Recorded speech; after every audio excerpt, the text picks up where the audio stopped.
lack of economic and financial background, and maybe even your lack of foreign relations, how do you think it will affect your chances in this presidential election?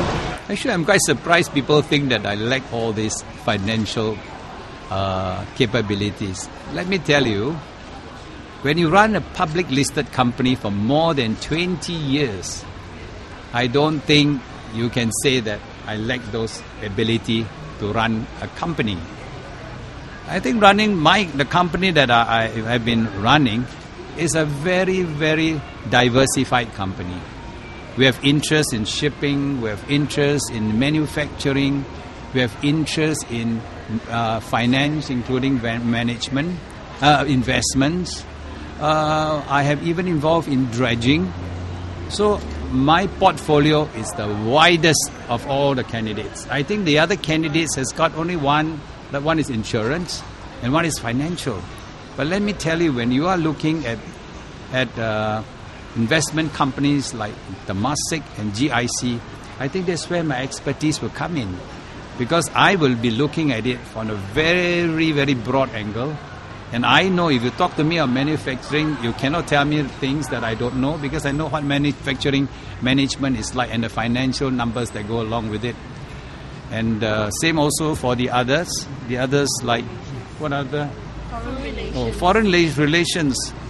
Let me tell you, for 15 years, I have been communicating with the parliamentarians of Europe and more importantly with the Southeast Asian leaders.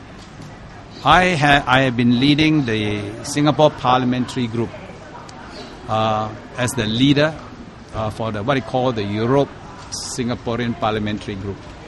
And that brings me to Europe, bring them to Singapore and to discuss with me matters pertaining to their country and our country.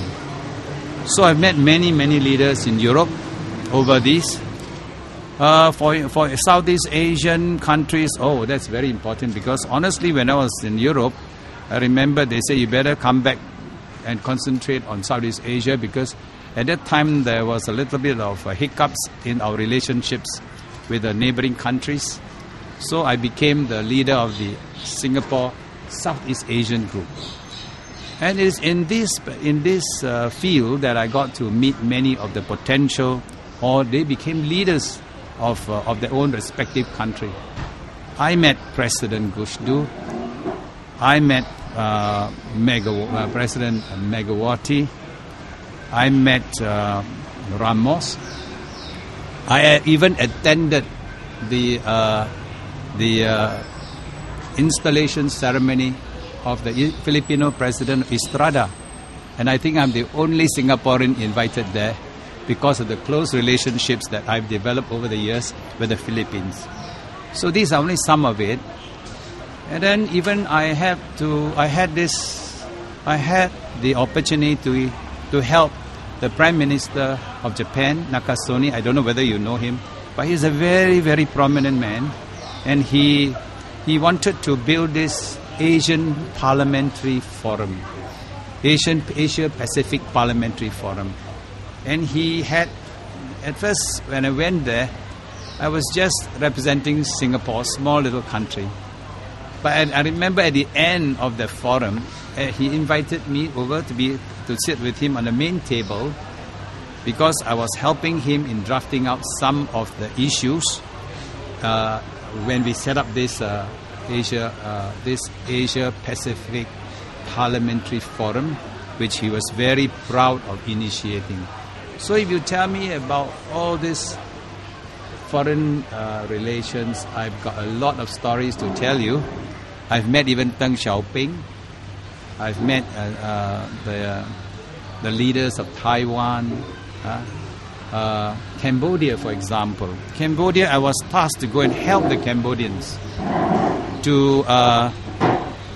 in the general elections. You must remember, when I went there, Cambodia was in a very, very difficult phase of their history. Many of the election that we take for granted here, registration of names and all this, they don't know. So I have to help them know how to conduct a general election. I tell you, it's not easy because they were in the early infancy stage.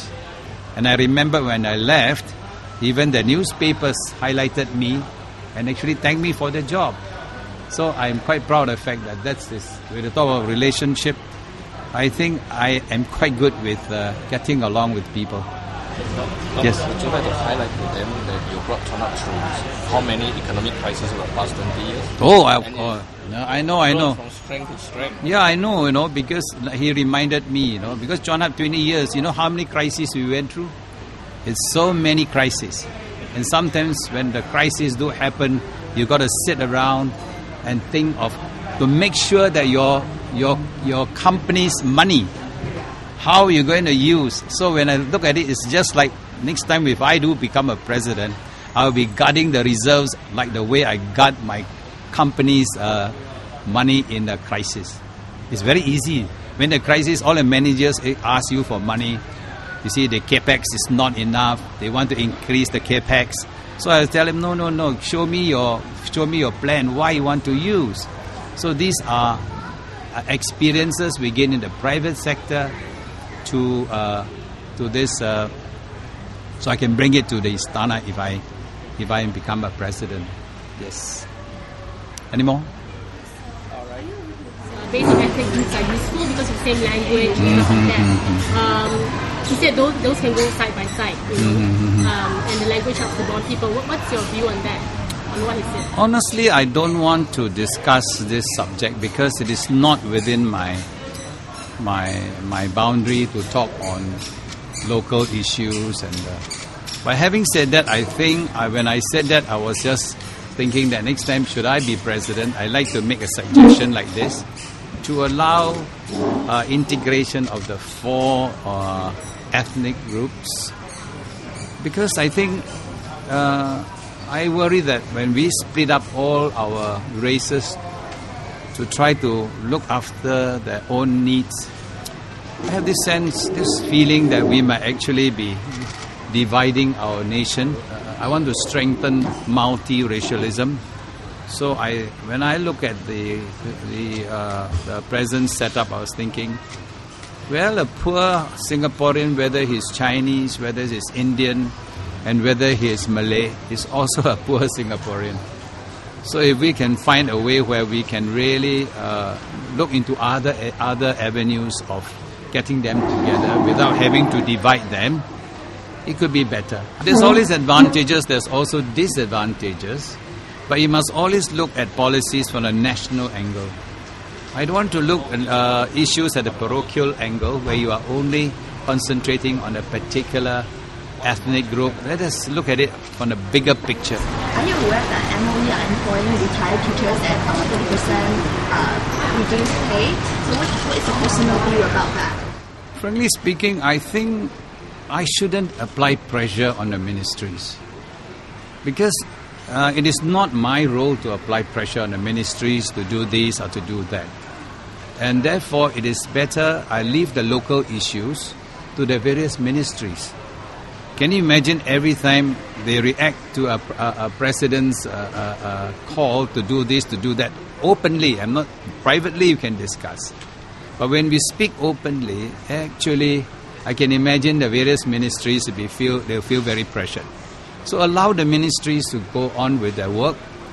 And if I find that the decisions on a particular matter is not good, I think in the interest of Singaporeans, I should discuss this with him in the private, but not openly, because we have to realize the division of the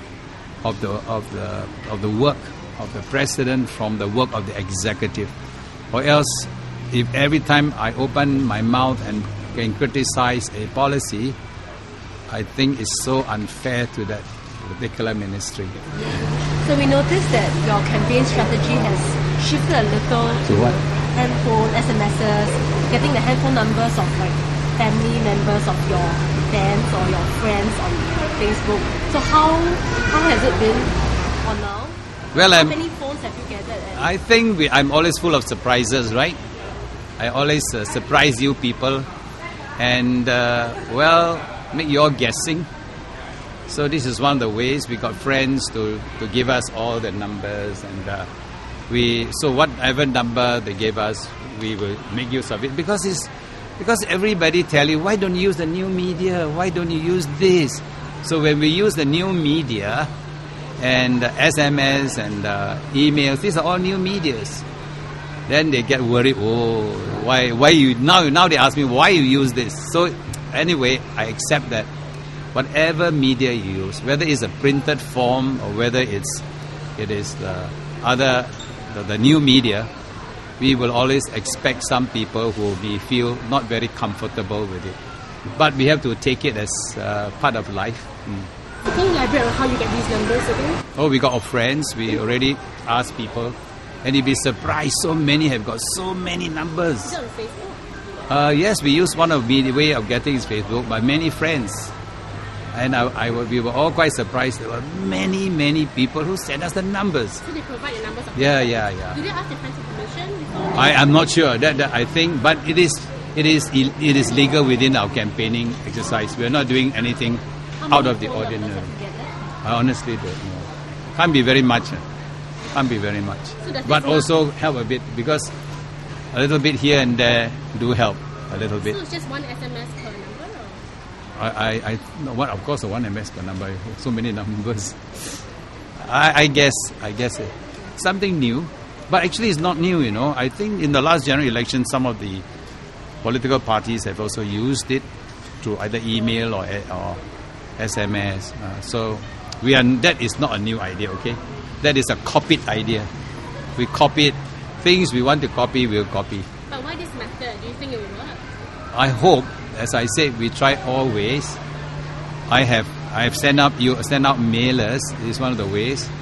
But we want to reinforce our message, because some people may not receive the mailer, because we can't guarantee that everyone has received the mailer. Some of you may not have received the mailer, because in any distribution of this kind, it's a very massive project. I guess some will miss it. So we reinforce it by going around distributing material, new ways, SMS, email, or whatever, car decal. All these are ways and means which we want to use. Yes.